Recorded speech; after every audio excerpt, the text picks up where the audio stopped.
Welcome to Restaurant Deal Making Exposed, the only show that equips you with everything you need to know about restaurant transactions. In this show, we tell you all about how to make the sale or purchase of your restaurant not just possible, but successful. Now here are your hosts, ex-restaurateurs and seasoned brokers, Patrick Toda and Andy Mirabel. All right, here we are, episode 8, the after dark scene and in the bar and nightclub industry. Today we have Vlad Cood. Vlad is my dear friend who I've known for a very long time. He owns Butter Bar and BuzzWorks and Feel Good Entertainment in San Francisco, which with a rich history in the bar and nightlife industry, Vlad has been a prominent figure in the scene for many years. In the 90s and early 2000s, Vlad was responsible for organizing some of the largest raves in the Bay Area. For those of you who are around during these exciting times, you might remember iconic events at Home Base on Hagenberger in Oakland and Blast Off to Planet New Year at the Cow Palace. Just a couple of the many unforgettable events Vlad has orchestrated over the years. Currently, he has 2 bars in San Francisco in the SoMa neighborhood, Butter Bar and BuzzWorks, which are directly across from each other on 11th Street between Folsom and Harrison.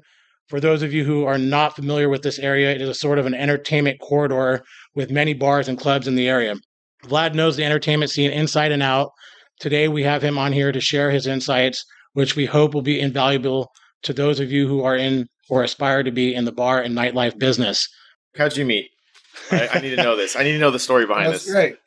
Oh, yeah. Yeah. No, Patrick and I, we've known each other for, since he was, before he had a driver's license, maybe. Wow. Do you have pictures? I had a lot more hair back then. I met Vlad actually in front of what I believe is the design center. I forgot what they used to call it back then for a rave called Labyrinth, if I remember correctly. That's right. All that cardboard that we hung in the air to make this labyrinth. And boy, was that ever a fire hazard. The fire marshal did not like that when they showed up. They're like, that wouldn't pass nowadays, huh? you can't hang a bunch of cardboard on strings and turn a maze out of it. My condo in SF is actually on the hillside behind Cow Palace. So I've heard your rave. I just haven't been there for New Year's Eve when you used to have that party. I know where you live. Yes. This is the first time I've met you. You have a very recognizable face, and I think we've probably passed by each other in many different scenes. When I moved to San Francisco to work with Blowfish Sushi Restaurant Group way back when, my initiation, because I was dressed too professionally and too nice when I came to work that night, was one of my cooks, Skippy, and some other guys said, "We're going to Butter." So that was the after night introduction to the SF scene for me when I moved there. I had a blast. Too much fun, and you have one of the longest running cool bars in the town. So congratulations, and nice to meet you. Well, nice to meet you too. And actually, your old boss, Jason, he's a really good friend of mine. Yep, I know. Jason and I keep in contact. He's a great guy. We have the same birthday. No way. We were born on the same day in nearly the same hospital in the same country in the same city. Wow! Oh my God. Okay. Well, you both are very unique characters, and I love him, so I'm sure we'll get along. So, what kind of inspired you to get into the nightlife business and then stay in it? Because a lot of people obviously get in and then move on to something different, and you've been in it and successful at it for so long. So let us know the how and the why. I'm crazy. But I mean, aside from the insanity, sometimes, like my personality is such that, I challenge myself to outdo myself. And my introduction to, I was a college student. I went to San Jose State. I was a president of my fraternity. I was throwing parties, for keggers and shit like that. And, and there was just this change of dynamics, and my fraternity got shut down by the Nationals, and they pulled our letters off the building, and everybody kind of, got down on me because I was the president of the Animal House at the time. And I was like, why are you hating on me? I'm the only, you made me president because I qualified with the GPA. None of you guys went to class. Don't get down on me. And so, there was this huge vacancy in my life when the fraternity imploded. And a couple of my friends took me to this underground party in San Francisco. Some high school friends. They're like, you don't need to be partying with all those meatheads and all that stuff. That's never been you. Come, let's take you to this underground party. And I went. And it was like in a garage in San Francisco. It seemed like a garage, but just it was incredible. And after that, I was just this was an amazing party. And then I realized I know how to throw parties, and I can do better than this.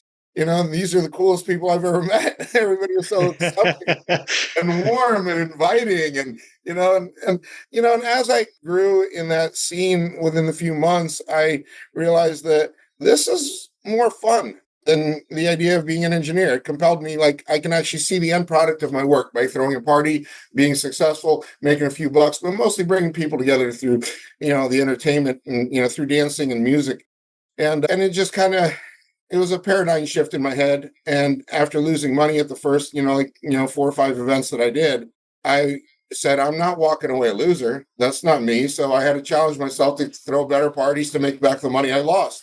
And as I did that, I started to actually profit at it. And then it was like too hard to quit. And before I knew it, my parties just got bigger and bigger. And I kept on reinvesting everything I made into the next party to make the next party bigger and better. And before I knew it, I'm like 30 years later, I've owned a bunch of clubs. I've owned a bunch of nightclubs, bars, some restaurants, thrown some of the biggest music festivals and raves, like in North America. And I'm still doing this. I'm still operating, every day. I show up to work. Yeah. I want to say that I remember back in the day with all the parties, I think you were the first person to bring a business kind of perspective to throwing raves, and you wanted to make a good event, but you also wanted to make money. And I think that was pretty, wasn't always the case back then. So I think you did a really good job at that. Oh, thanks, man. Thanks for being a part of it too. You and your brother, and you guys all contributed a shitload. For the love as well. I see the work that goes into these kind of events. Actually, my life partner, Tanya, she does F&B and creative for a lot of the largest festivals. I'm wearing an LIB shirt right now, actually, as we speak. But it is insane, the investment, the creativity, the work, the energy that goes into creating these kind of events. It's massive. It's massive. All for sometimes just this one day event. You know what I mean? It comes with a lot of stress, I'm sure, but it seems like you like it and you've hung in there. How did you acquire Butter? And then tell us the story of how you built up BuzzWorks. Well, Butter is kind of like the first ever crowdfunded bar, I think, that like ever existed. I think back in 98, like almost every single DJ or promoter in the scene threw like 5 or 10 grand into this place. And there was like maybe like 50 or 60 people who who gave money based on the concept. But it was an innovative concept. The guys who started it, Chris and Carlton, were promoters. They did publishing. Are we talking, which Chris are we talking about? Chris and Carlton Soleil. Oh, got it. Okay. They were the ones who came up with the concept of Butter themselves. And, it was a novel idea. It was cute, but the basis of it was really fundamental to create a bar for the industry, for the scene. That was a rave-born bar, technically. There was the first bar that was going to have like a DJ full-time behind the bar as one of the, like you're going to have these bartenders that serve the drinks. You're going to have these music tenders that serve the beats. And, it was all from a Center Island bar. And they had a really good idea. And while I didn't invest directly myself, I fronted a bunch of people money to throw into Butter who wanted to be more active about it. And, of course, we all lost our money, to Chris and Carlton when they went off and did some other parties, and that kind of stuff fell apart, and they had to kind of like fire sale Butter in order to leave the country. And there was Vlad standing. Well, I was standing behind the people who basically pulled off the coup that saved Butter in 2003. And at that time, I was really busy with Whisper. I had another nightclub that I'd recently opened, and in 2002. So I was like really involved with that. But my bar manager there was one of the people who was the principals that took over the Butter from Chris and Carlton. And it was operated until 2009 by them, until I took over in 2009 when Whisper closed down. And then I basically came into Butter because I needed an operating base to keep my momentum going. And my efforts to move Whisper just kind of fell apart. There were a couple places I tried to move it to, but it just wasn't going to work out. And then I just decided, well, maybe there's an opportunity here to franchise Butter. Why not? I'm already invested in it. So I came in here, I bought out my partners, and I started running it. But I soon ran into some legal problems here, and it turned out that a lot of loose ends of Butter were not tied off correctly, and it took a couple of years to get those tied off, and then it ended up in a whole bunch of litigation that lasted another nearly decade, up until just before the pandemic, as a matter of fact. When things finally Vlad, that's a long saga. Tell us a little bit about that. I mean, was that because you bought the bar without going through escrow, and were there like claims on the business and the license? Can you talk a little bit more about that if you're open to it? During the years of 2007, 2008, 2009 were really hostile years for the entertainment industry here in San Francisco. We were under attack from City Hall and especially from the police department. There was a lot of mandates to actually destroy nightlife culture. They did a pretty good job for a run there too, because the heyday really felt like the early 2000s down there. It was fantastic with all the remedy and all these other things going on the block. But did it? Yeah, there was these two officers they put on the scene from the ABC. There was an officer, her name is Michelle Ott, and San Francisco hooked her up with Officer Bertrand, who was a disciple of Captain Bouchard, who was one of the original, profiteers of the, of the weaponized police enforcement back in the early 2000s, or the early 90s, I should say. He eventually got moved over to the airport, instead of getting fired, but he was in bed with all of the developers, and their agenda during the .com was to close out as many entertainment venues so that the .coms could get redeveloped for office space. Oh, wow. And, then that kind of like slowed its pace. And then there was a resurrection of that when Gavin Newsom ran for lieutenant governor. And he wanted to look really hard on crime, but San Francisco was soft. So his agenda was to turn his back on the community that helped him get elected. And he basically screwed the pooch on that one.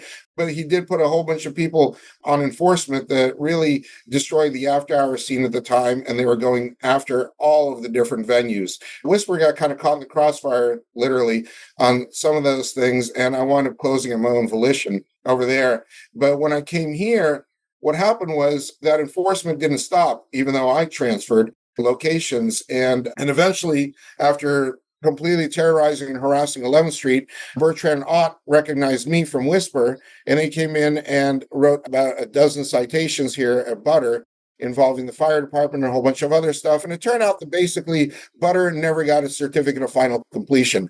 And there were some fire permits that were just never finalized.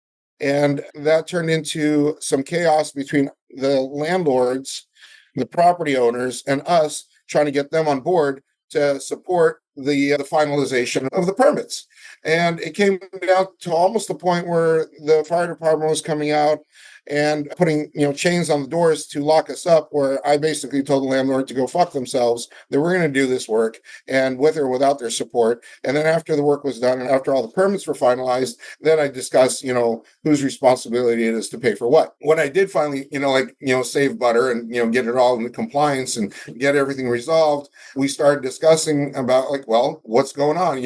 There's costs that are associated with the building, there's costs associated with the business. They refused to pay for the costs associated with the building. And on top of it, they came back and they tried to basically kind of leverage me on the lease, saying you never renewed your lease. And unless you pay twice as much, now we're not going to renew your lease, and we're going to move to evict you even after you just did all this work. Oh, so that turned into a huge lawsuit that eventually did, get settled. But then a year later, because they refused to honor their settlement and hire a property manager and actually do any work for the property, we wound up in a further lawsuit that lasted another 7 years, until it resolved by me finally purchasing the property in a court-ordered settlement, forcing them to sell me the building, which is Excellent. the first time ever San Francisco has ever done anything like that. But it was literally the longest running case on the books in San Francisco for any sort of document dispute.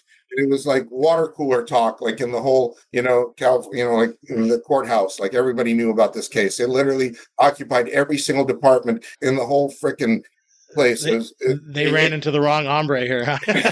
I was pretty tenacious. You sound stubborn. Vlad. I don't quit, man. I won't let it go. You don't fuck with me. I'm the guy who tells you, I'm gonna fuck you in advance, before I fuck you. You have every opportunity to not get fucked at this point. But Well, I'm curious to see what you have to say about the Entertainment Commission then. I love the Entertainment Commission. I was, okay. The San Francisco Late Night Coalition was the grassroots organization that I was a part of that spawned, I guess, the Entertainment Commission itself, which was what created peace between eventually City Hall and the police department by creating the independent body. And I was, I consider myself an integral part of that getting actually established. Can you help, just for listeners, in a very general way, what is the Entertainment Commission? What do they do? What are they responsible for? And how do you get entertainment permits to do these kind of events? The Entertainment Commission obviously regulates the permits that they issue. So if you are operating without an Entertainment Commission permit, you are unregulatable. They cannot do anything to stop what you're doing or to control it or do anything about it. That refers to the police code. And it would become municipal violations for anything outside of Entertainment Commission purview. So, it's best to always work with the Entertainment Commission because unlike the police department, the Entertainment Commission is pro-entertainment. That's really their mandate, is to support and foster and help entertainment be profitable and effective in San Francisco by being regulated with the best practices possible. Okay. And how does a bar or nightclub go about getting the proper permits for them to entertain people with music, DJs, and other things? I come from the days when you would have to get a dance license or a cabaret permit from the police, in which I still have copies of from my older operations. Before you would get an EC permit, but now it's actually a very straightforward, clean process. You can apply online. They have expedite. The city has consolidated, the offices to the new building on Mission and Van Ness. It's everything is very streamlined and very easy. It's not hard at all to apply for a license. Your biggest obstacles are going to be your zoning. Exactly. And there are areas in the city which are full entertainment. And to my surprise, when I was doing a transaction close to you over there, which was just about a block away, they had a partial entertainment is what they can do. And then there are parts of the city that you cannot get an entertainment license. Is that correct? Absolutely. The conditional use has been a big deal in San Francisco. Right of use is much harder to find because of all the residential. So where residential is a right of use, you're never going to find entertainment to be a right of use because they conflict with each other. So you have to get into the different zoning attributes of the area that you're in, find out if the area is zoned as conditional use, right of use, or not, no use at all, or not allowed, I guess, not permitted. So zoning is zoning, and it passes on from owner to owner. What about the entertainment permit that you get? If someone came in and bought the business, Butter or BuzzWorks from you, do they have to go reapply and get their own entertainment permits, or do these pass from owner to owner? Well, it all depends on how clever you want to be.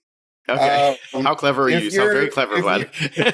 If you are, say, a self-proprietor and you sell your business to another self-proprietor, then that new operator has to get their own permits because, you're no longer involved. Now, if your company is a corporation or an LLC or a partnership, you can sell shares within the company to the new operator, and that operator would then inherit the business, and then we'll just have to notify the LLC that there's been an ownership, change. And then there's a lot less overburden. But overall, from a liability standpoint, you want your licenses in your name. You don't want other people, even, who are no longer involved, having any influence over your license and your licensability, because they could go off and do something crazy, and that could over and affect your license because it's still under their name. Very good point. It's best never to play games with that. The Entertainment Commission is very simple on transfer of ownership. You do have to go through the reapplication process, but the reapplication process only revises the current standards. The good neighborhood policy isn't changing. All they want to make sure is that the new operator understands what they're doing, has a good security plan, has some experience in doing so, and make a presentation to the commission. And most of the time they rubber stamp it as long as all the boxes are checked off.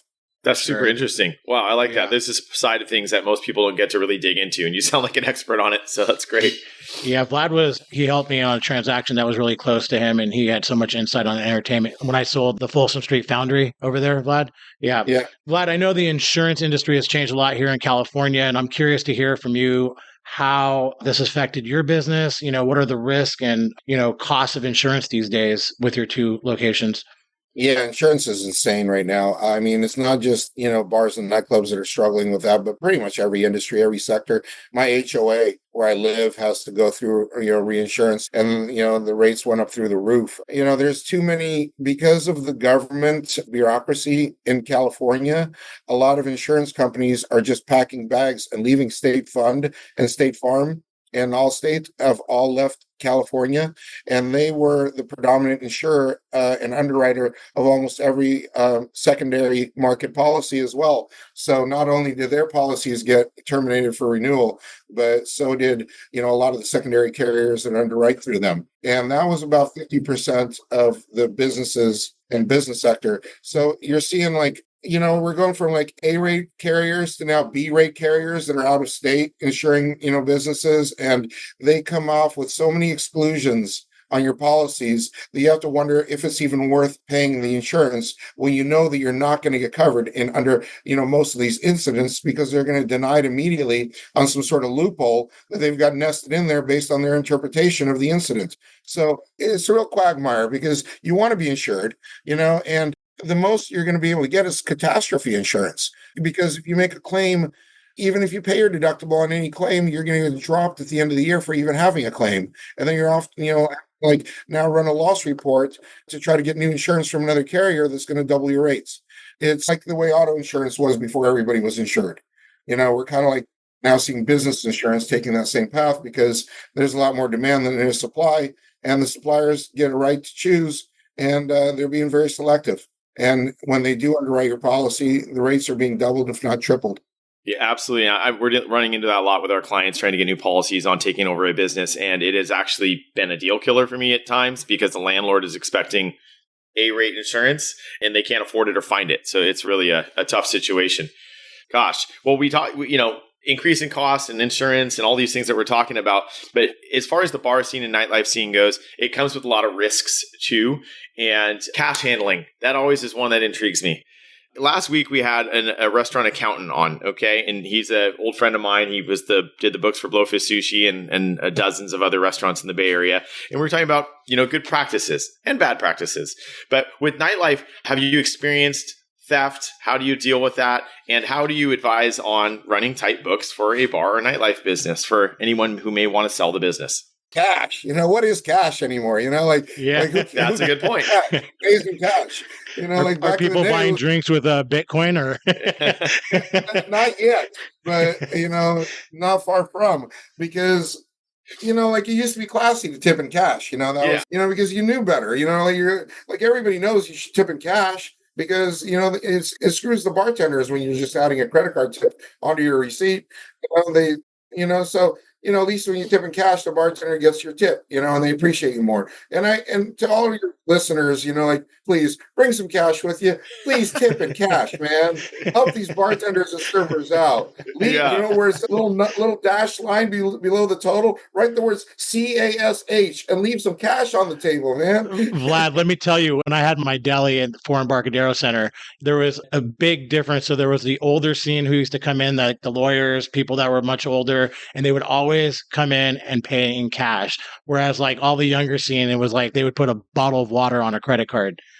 Yeah. And it's so crazy because they make like at Butter, we get so many transactions at the end of the night. Like the credit card receipts are like an inch and a half thick. And you look at them, and every one of these transactions, like most of them are like for under $20, like the majority of them. But then somebody has like 12 transactions. Oh my God. Yeah. I can only just see the credit card statement. So like what are they looking at? Yeah. And maybe they spent their cash on extracurriculars. Gosh, does this make it easier for you to like manage like theft because there's less cash? Oh, completely. I mean, our cash is running about 8 to 12%, depending on which. Some nights where we see, honestly, different audiences are really different about paying in cash. An older crowd pays in more cash, a younger crowd pays in more credit. Our Friday and Saturday nights are if we do $10,000, like $800 of it is cash. It's like nothing. It's insignificant. My change banks, for 3 registers, there's more than the cash we bring in. And, so I don't really consider cash a variable anymore. Sadly, people are actually burglarizing, bars and stuff, and there's nothing to steal. Even if they can get into the safe, it's full of coins. It's disappointing. They're going after the bottles on the shelves, and, there's just not enough cash to make it worth it. And there's not enough cash to actually like create any sort of loss of sleep over it either for the, I mean, like, what is my bartender going to do? Help himself to an extra $20, for gas or something? I mean, it's just, I don't worry about that with my staff because I've had almost no turnover in a decade. But, when it comes to maybe festivals or, short-term on-hire temp staff, and, there is a consideration for cash, but well, a lot of festivals just are cashless now. They go cashless. Absolutely cashless. Yeah. Yeah. Do you empower your staff to give out free drinks so that they can help get higher tips? And I mean, I'm just curious if you're open for your staff to kind of help, the locals, the people that come often and stuff like that. Comping. Comps are part of creating a vibe. Yeah. I mean, I'll tell Thank you. You got if you don't give it away a little bit, you're not going to get a lot more back. And, we're pretty generous here at Butter. I let my staff determine, who are the regulars. Regulars will also always, patronize their favorite bartender so they can be recognized as a regular. So they'll get a stiffer pour. I don't mind that, because that's what you have to encourage, return patronage. You can't overdo it either. I don't want to have a bartender that's just giving a bunch of girls free drinks to try to get their numbers or get laid out of it. But at the same time, I do want to have my staff take care of my regulars. It's not about the cash, in most bars, and this is a lot of things that most people just don't even know. When you pay cash, you don't pay tax. Okay, when you pay with a credit card, the taxes are built right into the tip line. You see the total, you see the tip, or sometimes the tip line, but there's always a tax line right below the total. So you see that you're getting taxed on your drinks when you're paying with credit. But when you pay cash, you pay the cost of the drink. So people can be saving a lot of money if they would just pay cash. And I tell my bartenders to tell people, like, hey, if you want to save money, you can pay cash. You get your fifth drink for free that way. Exactly. That's amazing. Are there any new trends in the bar scene? What's going on with this younger generation? Is there the good and the bad? The good and the bad trends. We don't want just good. We don't want. I don't know anything good about these new guys, but I'll tell you. They don't drink like my generation. They drink like when I was a teenager. They bring it with them. Oh yeah. and they order Fireball. Then all night long. That's a good margin for you, though. Fireball. I walk around all night long picking up little 50 mLs of Fireball off the floor. Yeah, really? Oh yeah. They sneak it in. They show up wasted. They're I call them pre-drunk. Pre-drunk. If I had the ability to fade them at the door, because if I wasn't struggling for business, I would literally fade half of my audience and not let them in because they show up wasted. And it used to be 11:30 was the new 10:30. Now 12:30 is the new 10:30, and they show up late. They've drank more than they'll ever purchase for me, and and then they order water all night, I mean, really water, I mean, half of them have the gall to walk up to the bar and go, can I get a cup of ice? Oh, what are you going to do with that cup of ice, huh? Let it melt. No, they got because we don't, I don't They're making their own cocktails in the bathroom or what? They are, man. I mean, you can't pat these people down enough. They sneak this stuff in, man. It doesn't take much. That's funny. Wow. What's going on new in the neighborhood? I know, Patrick, you mentioned something, but is there anything new coming or happening within the blocks that's exciting? Didn't you mention something about rooftop? Yeah, Patrick? Isn't there a rooftop bar next to BuzzWorks? Tell me a little bit about that. Is that happening? I saw an article about it recently. Yeah, so the article was a little premature, but it is true. I am working on a pretty big legacy project for myself, something that I've wanted to do for a really long time, and it's an expansion of BuzzWorks. It's something I started a long time ago. It's something I've wanted to do for a very long time, just because the property is so amenable to, to doing something that would be an altruistic, I call it, lifting the tides, right? When you rise the tide, you lift all the ships. And that's what 11th Street needs right now, an elevating venue that's going to basically help all the other venues and help the general economy of 11th Street. And as we know, the entertainment economy is a spearhead to the general economy. So the stronger entertainment is in San Francisco, the better the general economy performs overall and encourages people to live here. They want to live in a city that's fun. They want to live in a city that has world-class attractions. They want to live in a city where you can actually be proud and enjoy where you live. It's worth the money that you spend to live here. And if you don't have the attractions that you like Los Angeles or Las Vegas or San Diego or Miami, I mean, San Francisco will never be on par with those cities, but it needs to get back to its cultural roots. And, we need venues and infrastructure that offer those platforms. So I have been wanting to get this building for a long time. I worked with the property owners on many occasions to try to get in there in between their other tenants, and it never worked out. And finally, after COVID, there was an opportunity, and the stars lined up, and I was able to strike a deal with them. And that's going to be, coming down the pipe. It's 2 years out. It's going to take a long time to construct this thing. It's going to take a complete you're going to have to rebuild this building. Literally, I don't know what part of it's going to be saved, but the whole thing has to be restructured and rebuilt. All engineering, it's going to be a whole new building, and it's going to take a lot of money. And right now, I'm just in the pre-application process. The site permit's been submitted. The city has a little time to play with that and come back with some comments to see if our entitlements will be granted. Because it's over 10,000 square feet of construction, you have to go through it's not just a change of use, it's called conditional use. Everything in San Francisco, if you build over 10,000 square feet, has to go through conditional use. If we're remodeling under 10,000 square feet, then you can just go through a change of use to go from, to basically change your use. That's what it's called. Use doesn't carry over unless you're doing an identical business model. So this building right here was used for automotive. So that's an F-class building. So to go to an A-class building or assembly class, you have to go through a change of use. And that requires, for the city to check off all the boxes to make sure it's safe. Fire, exiting, life safety, structural, so it doesn't collapse on people, all that stuff. So the odd thing about it is, in order to make sure San Francisco isn't inundated with formula retail, anything that you build over 10,000 square feet has to go through conditional use through the Board of Supervisors. So that's what we're going through right now. And even though our zoning is right of use for this, we still have to go through the conditional use before we can get the change of use. So it's a lot of bureaucracy, it's a lot of red tape, it's a lot of unnecessary money, but that's how they tally up the bills that they hit you on the impact fees. So we should be watching. I will give the city props, though. Right now, the city is offering, and this really turned out in my benefit, the city is offering this program called First Year Free. And this is a big deal for anybody who's interested in opening something up right now, because the city will waive the majority of all of your city fees for the first year that you're trying to create something new. So this, now awesome. I'm not exactly sure what that really will end up being on the bottom line, and, how selective they're going to be about what complies and what qualifies and what doesn't. But we say the fees will be waived. There's an effort. There's an effort there, right? So, at least they're trying to help do these kinds of things. Let me ask you a question. Do you think that San Francisco should have a 4 a.m. drinking till 4 a.m.? Do you think that would help invigorate our scene a little bit? Well, I'll put it to you like this. I am on the fence about it. And I'll tell you why.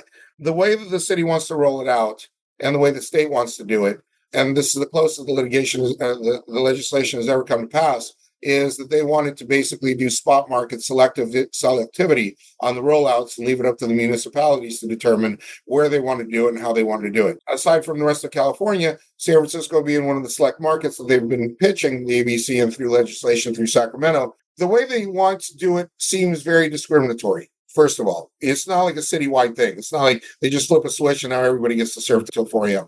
They want to just say, if you're in this zoning, in this neighborhood, on this street, on this block, then you can try it out and we'll see how it goes. And if it works, then maybe we'll roll it out to other areas. This basically cannibalizes all the other areas and will pull business away from other, establishments to bring people here. And additionally, not only are people showing up later now, and you got all this to operate. If you're in an area that now, gets to stay open till 4, you're not going to see people until 2 a.m.